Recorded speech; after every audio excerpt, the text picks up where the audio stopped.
Assalamualaikum warahmatullahi wabarakatuh. Puji syukur kehadirat Allah Subhanahu wa Ta'ala, kita dapat berkumpul di pagi hari ini untuk melangsungkan sidang proposal. Terima kasih untuk Bapak Ibu penguji yang sudah meluangkan waktu pada sidang proposal saya ini.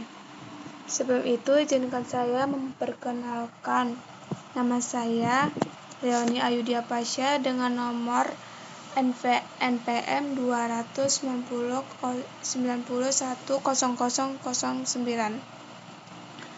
Pada siang ini saya akan mempresentasikan hasil proposal saya dengan judul Implementasi Arcglass Augmented Reality untuk mendukung penjualan pada interior. Pada bab pertama, saya menuliskan latar belakang yang memiliki 3 poin. Dalam bisnis desain interior, saat pelanggan ingin membeli kebutuhan barang, maka pihak penyedia jasa akan memberikan contoh barang yang ditawarkan dalam sebuah brosur atau majalah.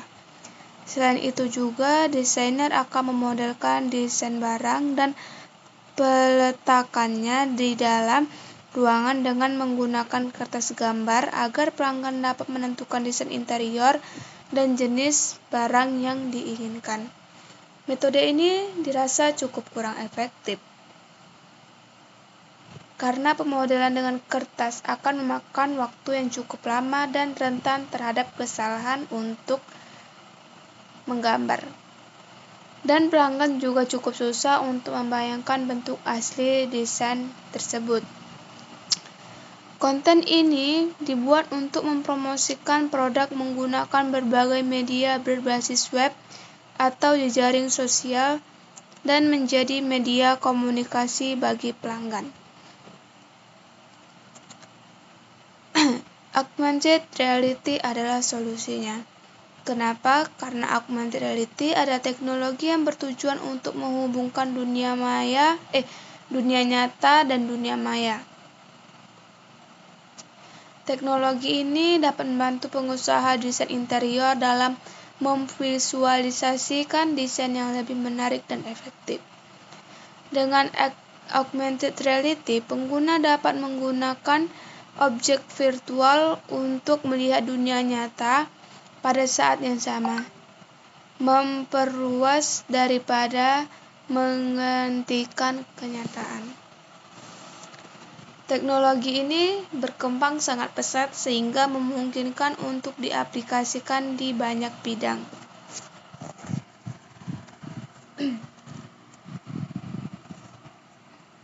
Pada bab 2, kemudian di slide selanjutnya ada rumusan masalah. Berdasarkan uraian dari latar belakang yang ada, maka menjadi rumusan masalah dalam penelitian ini adalah cara untuk mempromosikan produk dalam bentuk augmented reality dalam bidang interior. Adapun tujuan penelitian saya, yang pertama itu membuat aplikasi augmented reality agar bisa memberikan tampilan visual yang dinamis. Kedua, membantu pihak jasa interior dalam menjelaskan furnitur dalam bentuk 3 dimensi. Yang ketiga, mempermudah pelanggan memilih interior tanpa harus pergi ke tempat penyedia interior. Kemudian ada manfaat penelitian. Adapun manfaat yang diperoleh dari penelitian ini adalah 2 manfaat. Yang pertama, manfaat teoritis dan manfaat praktis. Manfaat teoritis.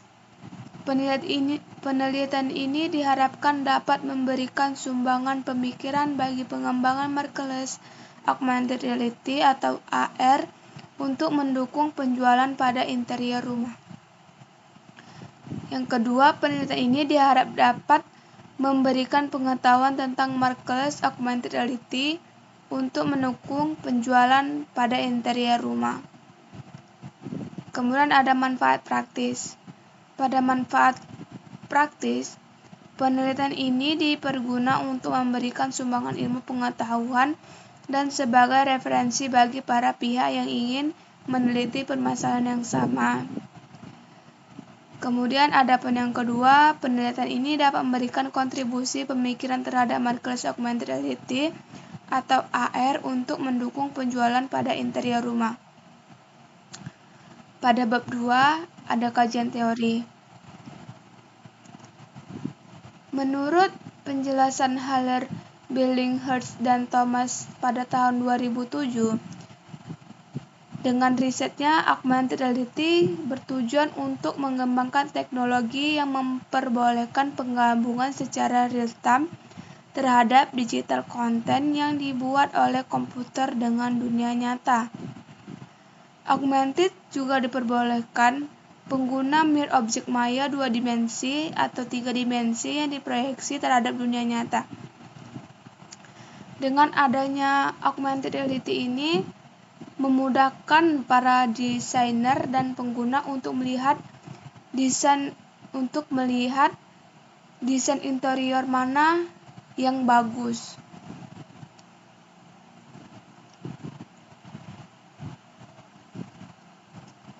Kemudian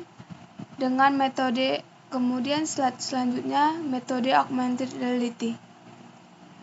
Metode yang dikembangkan pada augmented reality saat ini terbagi menjadi 2, yaitu marker-based tracking dan markerless augmented reality.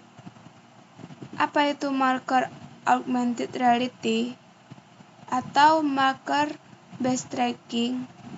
Yaitu ilustrasi hitam dan putih persegi dengan batas hitam tebal dan latar belakang putih, yang akan mengenali posisi dan orientasi marker dan menciptakan dunia virtual 3D, yaitu 0,0,0 dan 3 sumbu, yaitu X, Y, dan Z.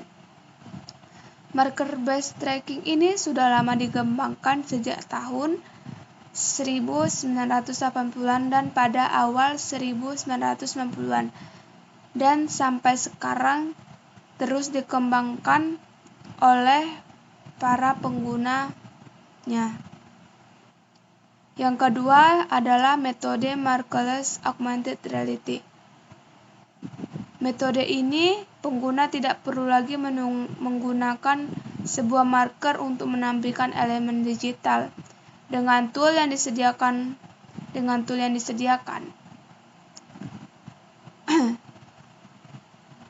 Untuk pengembangan augmented reality berbasis mobile device mempermudahkan pengembang untuk membuat aplikasi yang markerless.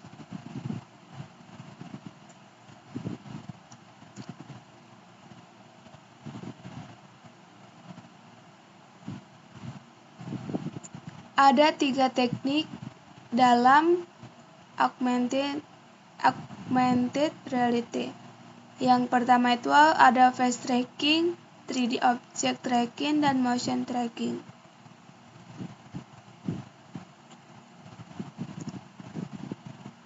Kemudian saya akan menjelaskan tentang pengertian interior.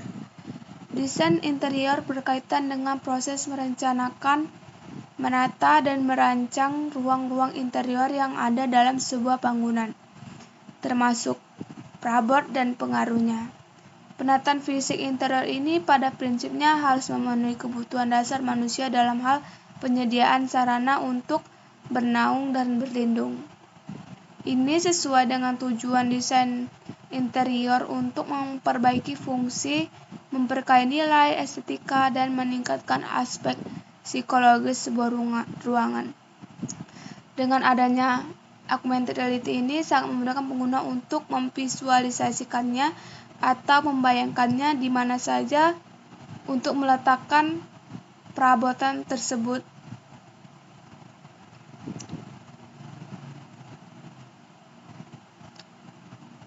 Pada desain interior memiliki dasar interior. Menurut Wicaksono dan Tisnawati tahun 2014, elemen dasar interior adalah garis dan bentuk atau form. Garis adalah unsur dasar seni mengacu pada tanda menerus yang dibuat di sebuah permukaan. Oleh karena itu, garis bersifat statis tidak mempunyai arah, gerak, dan terpusat. Sebuah titik dapat dipergunakan untuk menunjukkan ujung garis, dan lain-lain. Kemudian ada bentuk form. Apa itu bentuk form? Bentuk atau form merupakan unsur seni. Pada dasarnya, bentuk adalah suatu sosok geometris 2 atau 3 dimensi yang memungkinkan pengguna ruang untuk menangkap keberadaan sebuah benda dan memahaminya dengan persepsi. Kemudian pada bab 3 ada metode penelitian. Pada rancangan penelitian, jenis dan sumber data yang saya pakai menggunakan data primer dan data sekunder. Adapun data primer adalah data yang dikumpulkan perorangan atau melalui tempat penelitian tersebut. Dengan melakukan wawancara atau observasi, melakukan wawancara dan observasi kepada pihak pekerja untuk memperoleh data yang dibutuhkan. Data sekunder adalah data yang dikumpulkan melalui penelitian terdahulu atau buku yang terkait dengan tema penelitian pada saat ini. Dengan metode pengumpulan data, saya mengambil studi kasus yang ada, seperti melihat fenomena yang terjadi pada saat itu. Kemudian instrumen penelitian observasi. Kemudian instrumen penelitian. Saya membuat observasi dan wawancara. Observasi merupakan pengamatan secara sistematis yang dilakukan melalui penglihatan mata terhadap tempat atau objek penelitian tersebut. Wawancara adalah sebuah kegiatan dialog yang dilakukan oleh dua individu yang bersifat tanya jawab. Adapun waktu penelitian saya buat dengan cross section. Apa itu cross section? Cross section adalah sekumpulan data yang dilihat dalam suatu waktu tertentu. Dan saya menggunakan penelitian ini dengan penelitian kualitatif. Gimana metode pengembangan sistemnya? Pada metode pengembangan sistem ini digunakan pada Rapid Application Development, model proses pengembangan perangkat lunak yang tergolong dalam teknik inkremental atau bertingkat. Rapid Application Development atau RAD menekankan pada siklus pengembangan pendek, singkat, dan cepat. Waktu yang singkat adalah batasan penting untuk model ini. Rapid Application Development menggunakan metode iteratif atau berulang dalam mengembangkan sistem di mana working model atau model kerja sistem dikonstruksikan di awal tahap pengembangan dengan tujuan menetapkan kebutuhan atau requirement pengguna. Ada 3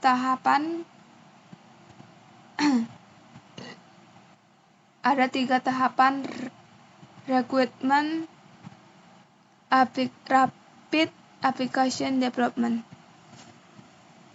Yang pertama, requirement planning. Tahapan requirement planning bertujuan untuk mengidentifikasikan kebutuhan, batasan, dan objek dari sistem yang akan bangun. Kemudian ada desain. Pada tahap desain ini bertujuan untuk merancang semua kegiatan dalam arsitektur secara keseluruhan dengan meningkatkan pemahaman atas masalah berdasarkan analisis yang dilakukan. Kemudian ada membuat activity diagram. Pada activity diagram berisikan tentang aliran sistem usulan tentang aktivitas yang akan dilakukan pada sistem tersebut. Terakhir ada membuat sequence diagram. Pada sequence diagram ini, peneliti akan mendapatkan gambaran interaksi objek yang ditata pada saat urutan waktu dan hubungan timbal balik terhadap sistem sequence. Sekian hasil penelitian proposal saya. Lebih dan kurangnya saya minta maaf. Wassalamualaikum warahmatullahi wabarakatuh.